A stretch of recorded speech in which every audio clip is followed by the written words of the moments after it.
عز وجل في كلامه القديم والفرقان الحميد. أعوذ بالله من الشيطان الرجيم. بسم الله الرحمن الرحيم. سبحان الذي أسرى بعبده ليلا من المسجد الحرام إلى المسجد الأقصى الذي باركنا حوله لنريه من آياتنا إنه هو السميع البصير. صدق الله العظيم. அளவற்ற அருளாளனும் நிகரற்ற அன்புடையோனுமாகிய எல்லாம் வல்ல அல்லாஹுவின் பெயரால் துவங்குகிறேன். அருமைநாயகம் முஹம்மதுர் ரசூலுல்லா ஸல்லல்லாஹு அலைஹி வஸல்லம் அவர்களின் மீதும் நற்பாக்கியங்கள் நிறைந்த அவர்களுடைய உம்மத்தின் மீதும் குறிப்பாக இந்த ஜும்மா நன்னாளில் நம் அனைவர் மீதும் எல்லாம் வல்ல அல்லாஹுவின் நல்லருள் என்றென்றும் நிறைவாக உண்டாவதாக. ஆமீன். அல்லாஹு ஜல்ல ஷானுஹு தஆலா அன்பியாக்கள் என்கிற தீர்க்க தரிசிகளை உலகத்திற்கு தருகிற போதே அவர்களின் ஏகத்துவ பிரச்சாரத்திற்கு ஆதரவாய் வலுவூட்டும் விதமாய் அற்புதங்களை அல்லாஹ் வழங்கினான். பல்வேறு நபிமார்களுக்கு வழங்கப்பட்ட அற்புதங்களை முஅஜிசாக்கள் என்று சொல்லுகிறோம்.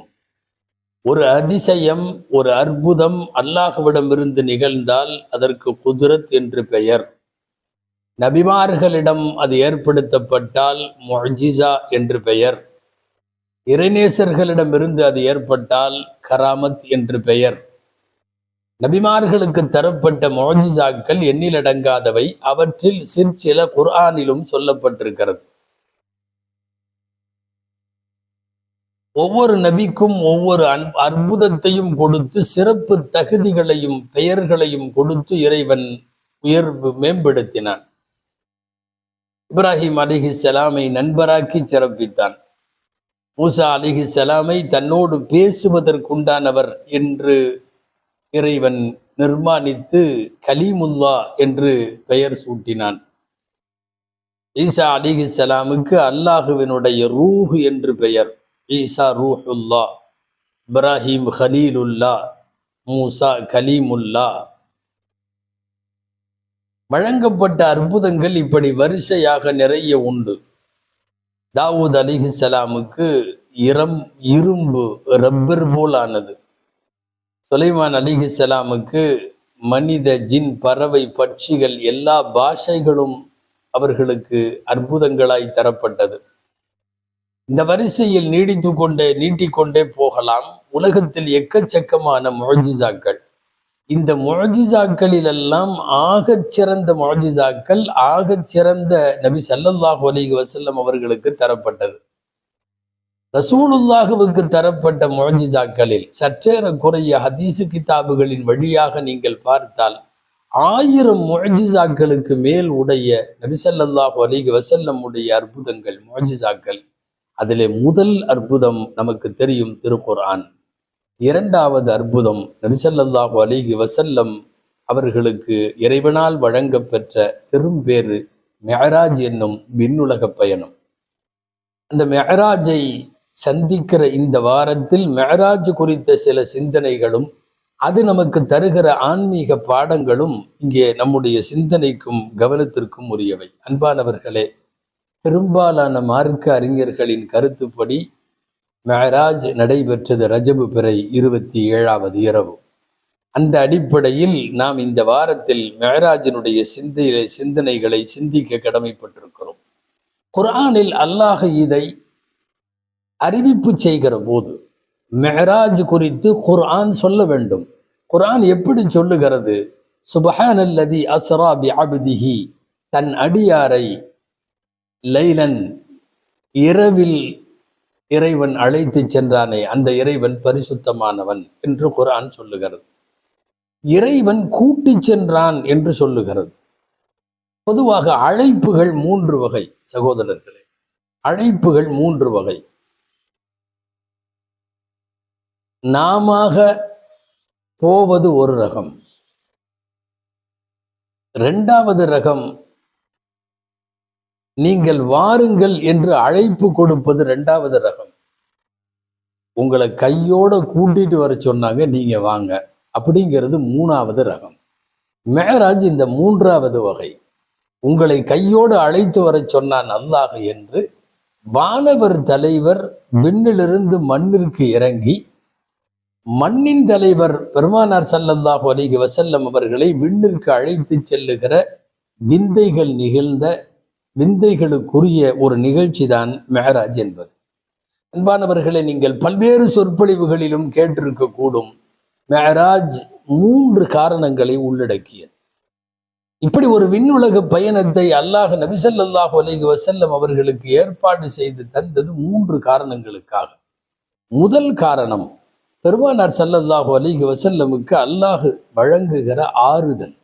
ஆம், மெஹராஜிற்கு பெருமானார் ஸல்லல்லாஹு அலைஹி வஸல்லம் புறப்படும் சில நாட்களுக்கு முன்னால் தான் ரசூலுல்லாஹி ஸல்லல்லாஹு அலைஹி வஸல்லமுடைய வாழ்க்கையில் மிகவும் கவலைக்குரிய செய்திகள் எல்லாம் நடைபெற்றது. ஆம், தங்கள் வாழ்வில் 2 கலந்து வாழ்வின் நினைவுகளில் நீக்கமர ரசூலுல்லாஹுவோடு நிறைந்துவிட்ட அவர்களின் அன்பு துணைவியார், 25 ஆண்டு கால மனைவி அன்னை ஹதீஜா ரதியல்லாஹு தஆலா அன்ஹா, ஹதீஜா பின்த் குவைலித் அவர்கள் வஃபாத்தானது ஒரு மிகப்பெரிய சோகம். தொடர்ந்தார் போல் அடிமேல் அடிவிடும் என்பது போல் 2வது சோகம், பெருமானார் ஸல்லல்லாஹு அலைஹி வஸல்லம் அவர்களை தனது இன்னுயிர் கொடுத்து காத்து வந்த, எல்லா நிலைகளிலும் பெருமானாருக்கு அரணாய் நின்ற மக்காவினுடைய பெருந்தலைவர் அபூ தாலிப் அவர்களுடைய வஃபாத்தின் செய்தி 2வது பேரிடி என்று சொல்லலாம். இந்த இருவரின் மரணத்திற்கு பிறகு மக்காவில் இருக்க பிடிக்காமல் பக்கத்து ஊரான தாயிஃபுக்கு பெருமானார் ஸல்லல்லாஹு அலைஹி வஸல்லம் 10 நாட்கள் பயணப்பட்டார்கள். நபிகளாரின் 63 ஆண்டு கால வாழ்க்கையின் மிகவும் சோதனைக்குரிய நாட்கள் என்று ஹதீஸ் இந்த 10 நாட்களைத்தான் நபிமொழிகள் சொல்லுகிறது. தாயிஃபிலே அவர்கள் பட்ட அடியும் வலியும் ரணமும் இரத்தகளமும் இவைகளிலிருந்தெல்லாம் பெருமானாருக்கு ஆறுதல் தர வேண்டும். நெருக்கமானவர்களின் இறப்பின் போது ஏற்படுகிற அந்த இழப்பிற்கு நிவாரணம் தர வேண்டும். தாயிஃபிலே பட்ட அந்த அடியினுடைய அந்த ரணத்திற்கும் நிவாரணம் செய்ய வேண்டும். இந்த எல்லா சோகங்களையும் மறைக்கும் வண்ணம் பெருமானார் ஸல்லல்லாஹு அலைஹி வஸல்லம் அவர்களை அல்லாஹ் வாருங்கள் என்று அழைக்கிறான். பூமியில உள்ளவர்கள் ஒரு சோகத்திற்கு ஆர்ப்படுகிற போது ஒரு நண்பர் இன்னொரு நண்பருக்கு, தெரிந்தவருக்கு பூமியிலே ஆறுதல் கூறலாம். வானத்திலே இருந்து ஆறுதல் கூற நினைத்த அல்லாஹ் வகி மட்டும் இறக்கிவிட்டு நீங்கள் சமாதானமாகுங்கள் என்று சொல்லாமல் அழைத்து வர சொல்லி ஆறுதல் படுத்தி தேற்றுகிற பெரு நிகழ்விற்கு பெயர்தான் மெஹராஜ் என்று பெயர். நபிகள் நாயகம் ஸல்லல்லாஹு அலைஹி வஸல்லம் அவர்களை ஹதீஜா அம்மாவின் வஃபாத்திலிருந்து, அபூ தாலிபின் வஃபாத்திலிருந்து, தாயிஃபின் தாக்குதலிலே இருந்து ரசூலுல்லாஹுவுக்கு வழங்கப்பட்ட மிகப்பெரிய ஆறுதல், அதுதான் விண்ணேற்ற பயணம். இது மெஹராஜிற்கான ஒரு காரணம். அன்பானவர்களே, 2வது காரணம், இது ஒரு விதமான சோதனை. பெருமானார் ஸல்லல்லாஹு அலைஹி வஸல்லம் ஒரு இரவில் இருந்த இடத்திலே இருந்து, மக்காவிலே இருந்து, மஸ்ஜிதுல் ஹராமிலிருந்து, சரியாக சொன்னால் அதற்கு பக்கத்திலே உறவுக்கார உம்மஹானி அம்மாவுடைய வீட்டிலே இருந்து கிளம்பி பைத்துல் முகத்தஸுக்கு போவதும், அங்கிருந்து வானம் போவதும், 7 வானங்கள் கடப்பதும், நபிமார்களை சந்திப்பதும், நரகங்கள் பார்ப்பதும், சொர்க்கங்கள் பார்ப்பதும், அல்லாஹுவை சந்திப்பதும், உரையாடியதும், அன்பளிப்பு பெறுவதும், மீண்டும் திரும்பி அதே இரவில் பூமிக்கு தாங்கள் புறப்பட்ட இடத்திற்கு வந்து சேருவதுமாய் ஒரு மிகப்பெரிய நிகழ்ச்சி. ஏறத்தாழ பல்லாண்டு காலங்கள் ஒருவர் பயணப்பட்டு பார்த்து வர வேண்டிய நிகழ்ச்சியை ஒரு நொடி பொழுதில் நடத்தினார்கள் என்று சொல்லுகிற போது சந்தேகம் உள்ளவர்களின் ஈமான் கேள்விக்குறியாகும், உறுதியானவர்களின் ஈமான் வலுப்பெறும். யாருடைய ஈமான் உறுதியானது, யாருடைய ஈமான் சந்தேகத்திற்குரியது என்று இறைவன் தெரிந்து கொள்ளுவதற்கு நாடி ஏற்படுத்திய பயணம் மெஹராஜ். ஆம், இது ஒரு இப்திலா, இது ஒரு சோதனை. நல்லவர்களின் ஈமான் அதில் உரமூட்டப்பட்டது, சந்தேகிப்பவர்களின் ஈமான் அது ஒன்றுமில்லாமல் போனது. இந்த சோதனை யார் யார் எந்த தரத்தில் இருக்கிறார்கள் என்று தெரிவதற்காக வேண்டி இறைவன் ஏற்பாடு செய்த நிகழ்ச்சி. ஆக முதல் நிகழ்ச்சி சோகத்திற்கு மருந்து, இழப்புகளுக்கு ஆறுதல். சொல்ல போனா இந்த வார்த்தையில சொல்லலாம், நாயகமே உங்களுக்கு பூமி நெருக்கடியானால் பரவாயில்லை, வாருங்கள் வானத்தின் கதவு திறந்திருக்கிறது என்று அல்லாஹ் கூப்பிட்டான் என்று சொல்லுவோம். இப்படி கூட சொல்லலாம், தாயிஃபின் நிகழ்ச்சியை மையமாய் வைத்து மனிதர்கள் உங்களை துரத்தினாலும் வாருங்கள், மலக்குகள் உங்களை வரவேற்க காத்திருக்கிறார்கள் என்று அல்லாஹ் அழைப்பதாக அதற்கு அர்த்தம். எனவே முதல் இது இழப்பிற்கு ஆறுதல்.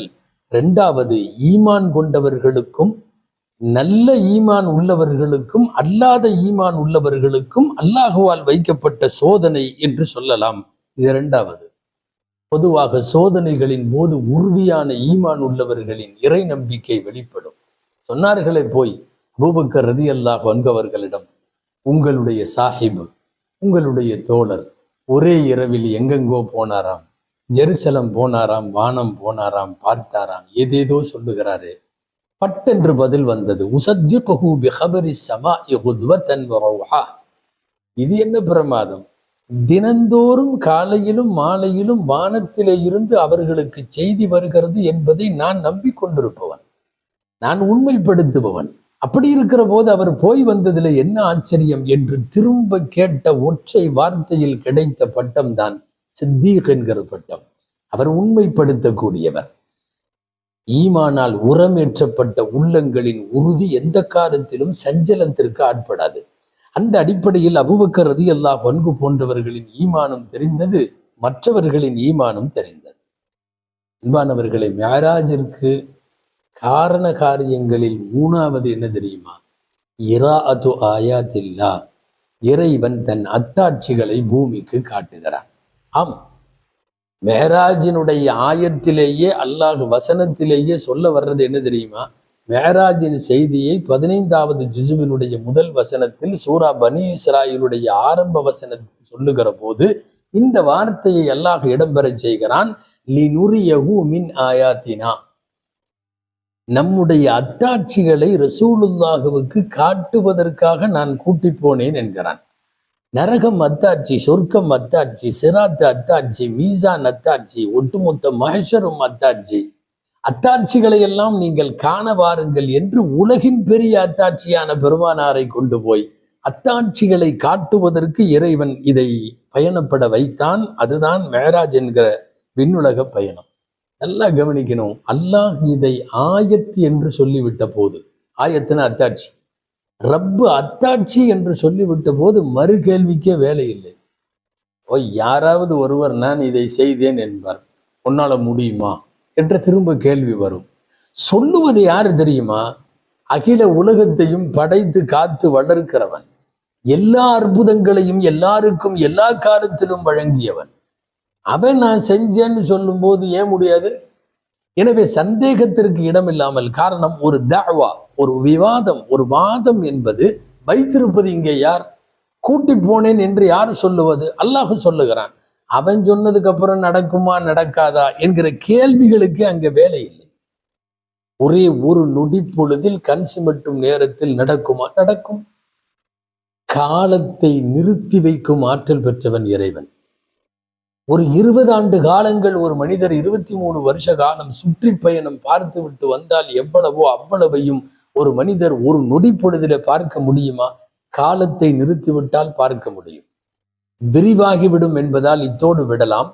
வரலாற்றின் வழி நெடுக காலத்தை இறைவன் யாருக்கெல்லாம் எந்த நேரமெல்லாம் சில நேரங்களில் நிறுத்தி வைத்தான் என்று வரலாற்று பதிவுகள் நிறைய உண்டு. ரப்புக்காக நிறுத்தி இருக்கலாம், ஒரே ஒரு நொடி. ரசூலுக்காக நிறுத்தி இருக்கலாம், நிறுத்துபவன் ரப்பு.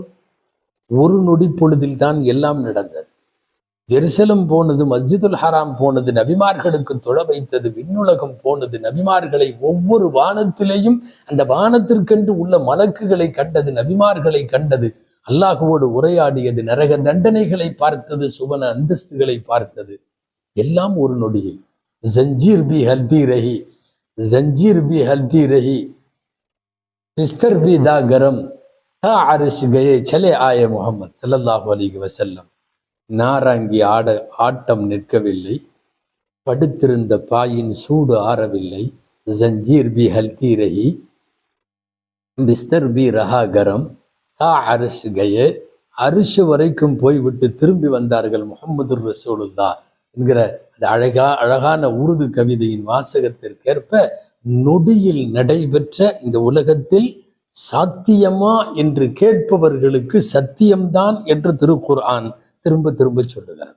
அன்பானவர்களே, இதுல கேள்விக்கு இடம் இல்லை. காரணம் என்ன தெரியுமா? இது இது இது நூறுகளின் பயணம். ஒளி ஒளி போகுமான்னு கேட்க முடியாது. மனுஷர்களா இருந்தா தானே பிரச்சனை. சாதாரண மனிதர்களாக இருந்தால் தானே அறிவு ஒத்துக்கொள்ள மறுக்கிறது. இது சொல்ல போனால் ஒளியின் பிரயாணம். உங்களுக்கெல்லாம் தெரியும், அல்லாஹ் குர்ஆனில் பெருமானார் ஸல்லல்லாஹு அலைஹி வஸல்லமை 1-2 இடங்களில் நூர் என்று சொல்லுகிறார். நூர், ரசூலுல்லாஹ் ஒரு நூர்.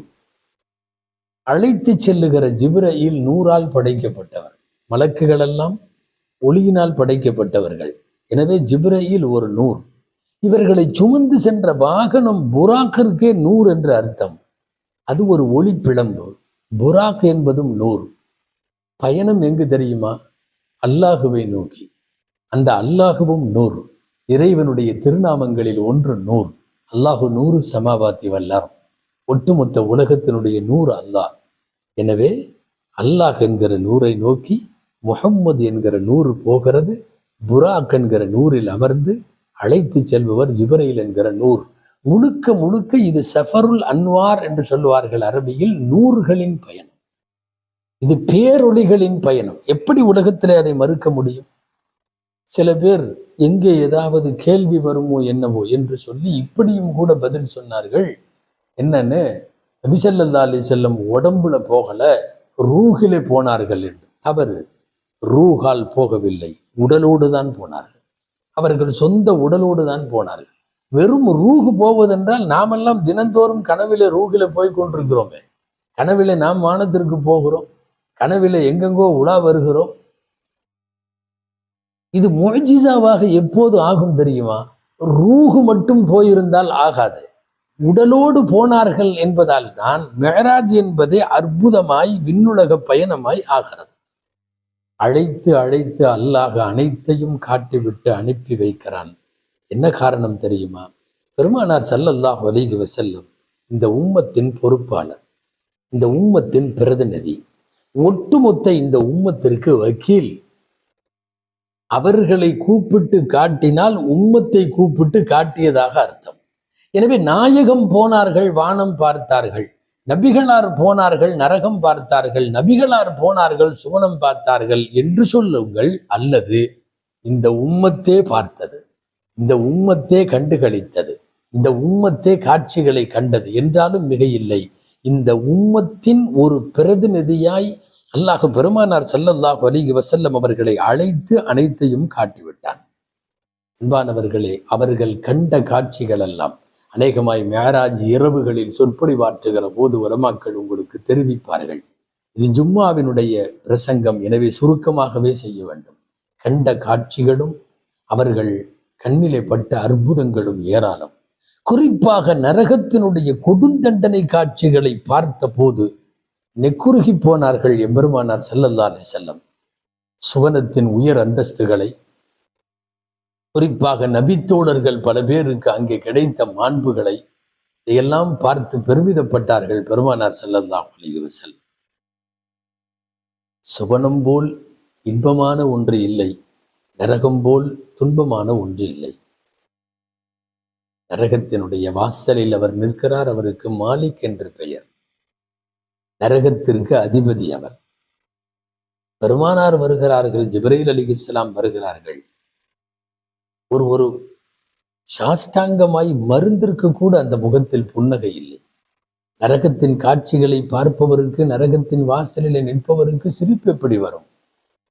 உச்சகட்டமாக மனித குலம் அடைகிற தண்டனைகளின் அந்த பெருங்காட்சியை பார்ப்பவருக்கு எப்படி சிரிப்பு வரும்? சில நூலாசிரியர்கள் எழுதியிருக்கிறார்கள். நபிகள் ஸல்லல்லாஹு அலைஹி வஸல்லம் கேட்டார்கள், யார் இவர்? ஜிப்ரீல் சொல்லுவார்கள், இவர் நரகத்தின் அதிபதி மாலிக் என்று பெயர். எப்படி சுவனத்திற்கு ரிதுவான் என்று ஒரு அதிபதியோ, நரகத்திற்கு மாலிக் என்று இவருக்கு பெயர். ஏன் இப்படி இருக்கிறார்? ஜிப்ரீல் அலைஹிஸ்ஸலாம் சொல்லுவார்கள், லம் யத்ஹக் முன்து ஹலகஹுல்லாஹ், அல்லாஹ் இவரை படைத்த நாளிலிருந்து இவர் சிரித்ததில்லை. லவ் லஹிக லி அஹதின் லஹிக இலைக், யாருக்காவது இவர் பார்த்து சிரிப்பதாக இருந்திருந்தால் உங்களை பார்த்து சிரித்திருக்க வேண்டும், உங்களை பார்த்தும் சிரிக்கவில்லை. படைத்த நாளிலிருந்து சிரிக்காத, நரகத்தை அதன் காட்சிகளை பார்ப்பவர்களுக்கு சிரிப்பெல்லாம் சாத்தியமில்லை. நபிகள் ஸல்லல்லாஹு அலைஹி வஸல்லம் இப்படி பார்த்த சில மலக்குகள், சில மனிதர்கள், சில அமைப்புகள், காட்சிகள் எல்லாம் இந்த விண்ணேற்ற பயணத்தில் நின்று நிதானித்து நாம் படிப்பினை பெற வேண்டிய செய்திகள் அவைகளெல்லாம். பாருங்கள், முடிவுக்கு வருவோம். அன்பானவர்களே, மெஹராஜ் உங்களுக்கெல்லாம் தெரியும், 2 பேர் அருட்கொடைகளை அல்லாஹ் வழங்கினார். 2 பேர் அருட்கொடைகள். ஒன்று ஐவேளை தொழுகை, 2வது சூரத்துல் பக்ராவினுடைய கடைசி 2 வசனங்கள் என்று சொல்லப்படுகிற ஆமனர் ரசூலு என்று தொடங்குகிற வசனமும், லா யுகல்லிஃபுல்லாஹு நஃப்ஸன் இல்லா உஸ்அஹா என்று தொடங்குகிற வசனமும் நபி ஸல்லல்லாஹு அலைஹி வஸல்லம் சொல்லி, யாராவது இரவில் அந்த 2 வசனங்களை ஓதிவிட்டு படுத்தால் இரவின் எல்லா முசீபத்துகளுக்கும் அந்த 2 ஆயத்தே போதுமாகும் என்பது சஹீஹுல் புகாரியில் வந்திருக்கிற பதிவு. ரசூலுல்லாஹி ஸல்லல்லாஹு அலைஹி வஸல்லம் அவர்கள் 50 வக்துகளை 5ஆக குறைத்து கடைசியாய் 5ஓடு திரும்பினார்கள். 5ஐயும் கொஞ்சம் குறைக்குமாறு சில பேர் சிபாரிசும் அறிவுரையும் சொன்னபோது சொன்னார்கள், ஃபஸ்தஹ்யைது ரப்பி அஸ்ஸ வஜல், என் ரப்பிடம் இனி போய் குறைக்குமாறு கேட்பதற்கு நான் வெட்கப்படுகிறேன் என்றார்கள் நாயகம் ஸல்லல்லாஹு அலைஹி வஸல்லம். அந்த 5 கூட தொழுகாதவங்க எவ்வளவு வெட்கப்பட வேண்டும். 5ஐ விட குறைக்கலாமே என்று நான் போய் கேட்க மாட்டேன், என் ரப்பிடம் கேட்பதற்கு எனக்கு வெட்கமாக இருக்கிறது என்று சொன்னார்கள். அன்பானவர்களே, மெஹராஜினுடைய அடையாளம் தொழுகை, மெஹராஜின் அன்பளிப்பு தொழுகை, மெஹராஜின் ஆதாரம் தொழுகை, மெஹராஜை கண்ணியப்படுத்த நினைப்பவர்கள் கையில் எடுக்க வேண்டியது தொழுகை. ரூஹு பிரிகிற வரைக்கும் அந்த தொழுகையாளி என்கிற பட்டம் தான் ஒரு முஃமினின் ஆக உயர்ந்த பட்டம். அன்பிற்குரியவர்களே, தொழுகையை பற்றி தனியாக பேசுவதற்கு ஒன்றுமில்லை. உம்மத்தின் காதில் வேறு எந்த தலைப்பின் நபிமொழி செய்திகள் விழாத அளவுக்கு அதிகமாக தொழுகையின் செய்திகள் விருந்திருக்கிறது. 1-2 வாசகம் போதும் உணர்வூட்டுவதற்கு. மந்தரக்க ஸலாத முதஅம்மிதன் ஃபகத் கஃபர், வேண்டுமென்றே தொழுகையை விட்டவன் காஃபிராகிவிட்டான், அவன் காஃபிரை போன்று ஆகிவிட்டான். ரசூலுல்லாஹுவினுடைய வார்த்தை. இதுவெல்லாம் மெஹராஜிற்கு முன் சொல்லப்பட்டதல்ல, மெஹராஜிற்கு பின் சொல்லப்பட்ட வாசகம் இது. வேண்டுமென்றே விட்டால், வேண்டுமென்றே தொழுகையை விடக்கூடியவனை குறித்து வேறு சில நபிமொழிகளின் வார்த்தைகள், ஃபகத் பரிஅத் மின்ஹு திம்மா, அல்லாஹுவின் பாதுகாப்பும் பொறுப்பும் அவனிடமிருந்து நீங்கிவிட்டது. அவன் தொழுகையாளியாக இருக்கிற வரை ரப்பினுடைய பாதுகாப்பு பொறுப்பு இருக்கிறது. யா அல்லாஹ், என்னை ஏன் இப்படி பண்ணிட்ட, யா அல்லாஹ் எனக்கு ஏன் இதை எடுத்த, எனக்கு ஏன் கொடுத்த, கேட்கிறோம் அல்லவா? தொழுகை இல்லாதவன் கேட்க முடியாது. திம்மத்து போய்விடும், இறைவனின் பாதுகாப்பு போய்விடும். எல்லாவற்றிற்கும் மேலாக உங்களுக்கு தெரியும், அவ்வளுமா யுஹாசபு பிஹில் ஆபிது, கியாமத்து நாளில் ஒரு மனிதன் விசாரிக்கப்படுவதில் முதன் விசாரணை தொழுகையை பற்றியதாகும். நாம் நினைப்போம் தொழுகையை விடுவது சாதாரண பாவம். உங்களுக்கு தெரியுமா, நபிகள் நாயகம் ஸல்லல்லாஹு அலைஹி வஸல்லமுடைய ஹதீஸுகளில் ஃபிரௌன், ஹாமான், காரூன், உலகத்தின் மிகப்பெரிய இந்த எதிரிகள் எந்த நரகத்தில் இருப்பார்களோ அந்த நரகத்தில் வேண்டுமென்றே தொழுகையை விட்டவன் இருப்பான். யஹ்ஷரு மஅ ஃபிரௌன வ ஹாமான வ காரூன் என்கிற வார்த்தை, அந்த ஒன்று போதும் தொழுகையை பிடித்து கொள்ள. அன்பானவர்களே, குர்ஆன் சொல்லுகிறது, மோசமான ஒரு நரகம் சக்கர் என்கிற நரகம். சங்கிலியிடப்பட்டு சக்கர் நரகத்திற்கு இழுத்து செல்லப்படுகிற மனிதனை பார்த்து, மசலக்கக்கும் ஃபீ சக்கர், நீங்க ஏன் இப்படி சக்கருக்கு வந்தீங்கன்னு கேட்கிறப்போ அவர்கள் சொல்லுகிற வார்த்தை என்ன தெரியுமா? ஃபர்ஸ்ட் வார்த்தையே லம் நகு மினல் முஸல்லீன், நாங்க தொழுகல.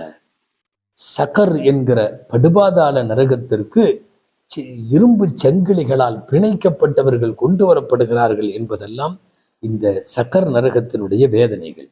அன்பானவர்களே, மெஹராஜ் ஏராளமான ஈமானிய பாடங்களை உள்ளடக்கியது. ஆன்மீக பாடங்களை உள்ளடக்கியது. இறுதியாய் ஒரு வார்த்தை, நம்முடைய ஈமானுக்கு என்ன பெயர் தெரியுமா? ஈமானும் பில் கைப் என்று பெயர். திருக்குர்ஆனின் ஆரம்பம் பக்ராவினுடைய முதல் பக்கத்திலேயே அல்லாஹ் சொல்லுவான், மோமின்கள் யார் தெரியுமா? அல்லதீன யுமினூன பில் கைப், மறைவானவற்றை நம்புவார்கள். அதோ பார் மரம், அதோ பார் வானம், இப்படி காட்டி ஆமா நான் பார்த்தேன் என்று நம்புவதற்கு பெயர் ஈமான் அல்ல. பார்க்கிற போது தெரியவில்லை. அதோ வானம் என்கிறார்கள், வானம் தெரியல. அதோ மரம் என்கிறார்கள், தெரியல. அதோ பறவை என்கிறார்கள், தெரியல. ஆனாலும் நான் நம்புகிறேன். இதுக்கு பேர் ஈமானும் பில் கைப். முஸ்லிம்கள் கொண்டிருக்கிற ஈமான் எல்லாம் ஈமானும் பில் கைப். கபரை பார்த்ததில்லை, முன்கர் நக்கீரை பார்த்ததில்லை, சொர்க்கமும் நரகமும் நாம் நேரடியாக பார்க்கவில்லை. எல்லாவற்றையும் நம்புகிறோம் அல்லவா? அல் ஜன்னத்து ஹக்குன் வன்னாரு ஹக்குன் வஸ்ஸிராத்து ஹக்குன் என்றெல்லாம் சத்தியம் என்று சொல்லி நம்புகிறோம் அல்லவா? இதற்கு ஈமானும் பில் கைப் என்று பெயர். ஈமானும் பில் கைப் என்கிற மறைவானவற்றை நம்புவது என்பதிலே நீங்கள் உறுதியாக இருக்கிறீர்களா என்று தெரிவதற்கு இறைவன் ஏற்பாடு செய்து கொடுத்ததுதான் மேராஜ் என்கிற விண்ணேற்ற பயணம். நம்முடைய ஆன்மீகத்தை, நம்முடைய இபாதத்தை, நம்முடைய ஈமானும் பில் கைப் என்கிற மறைவை நம்புகிற ஈமானை உறுதிப்படுத்தும் நிகழ்வாய் மேராஜ் ஆக வேண்டும். காலங்கள் கடக்கலாம், மேராஜ் சாத்தியமும் தான் சத்தியமும் தான் என்பதை உலகம் உணரும். நிச்சயமாக மதம் கடந்து மக்கள் உணரும் காலம் வெகு தொலைவில் இல்லை. அல்லாஹு ஜல்ல ஷானுஹு தஆலா மேராஜினுடைய பரக்கத்துகளை நமக்கு தந்து மேராஜின் பரிசான தொழுகையை தொடர்ந்து நிறைவேற்றும் தூயவர்களின் பட்டியலில், மேன்மக்களின் பட்டியலில் அல்லாஹ் நம் அனைவரையும் சேர்ப்பானாக. ஆமீன். வஆகிரு தஅவானா அல்ஹம்துலில்லாஹி ரப்பில் ஆலமீன். அஸ்ஸலாமு அலைக்கும் வரஹ்மத்துல்லாஹி வபரகாத்துஹு.